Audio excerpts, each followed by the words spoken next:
ભરૂચના આમોદ તાલુકા પંચાયતના સભાખંડમાં જિલ્લા પ્રાથમિક શિક્ષણ અધિકારી અને ચૂંટણી અધિકારી સચિન શાહની અધ્યક્ષતામાં પ્રમુખ અને ઉપપ્રમુખની વરણી થઈ હતી. ચૂંટણી યોજાઈ હતી. કુલ 16 સીટ ધરાવતી આમોદ તાલુકા પંચાયતમાં સભ્યોની હાજરીમાં થયેલી મતદાન પ્રક્રિયામાં પ્રમુખ પદ માટે રાજદીપસિંહ દાયમાને 12 મત મળતા તેઓ વિજેતા જાહેર થયા.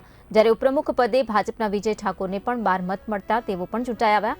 કોંગ્રેસના ઉમેદવારોને માત્ર 3 મત મળ્યા હતા અને એક અપક્ષ સભ્યએ તટસ્થ ભૂમિકા રાખી હતી. પરિણામ બાદ ભાજપ કાર્યકરોએ ફટાકડા ફોડી મીઠાઈ વહેંચી અને ડીજે સાથે ઉજવણી કરી હતી. જ્યારે સમગ્ર પરિસર વિજય ઘોષથી ગુંજી ઉઠ્યું હતું.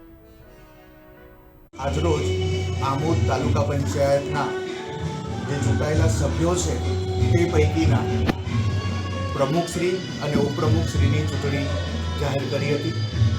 આ ચૂંટણીની અંદર મળેલે ઉમેદવારી પત્ર મુજબ રાજદીપજી સુરેન્દ્રસિંહ દાયમાને 12 મત મળ્યા છે, એટલે પ્રમુખ તરીકે તેઓ પસંદ થયેલા છે.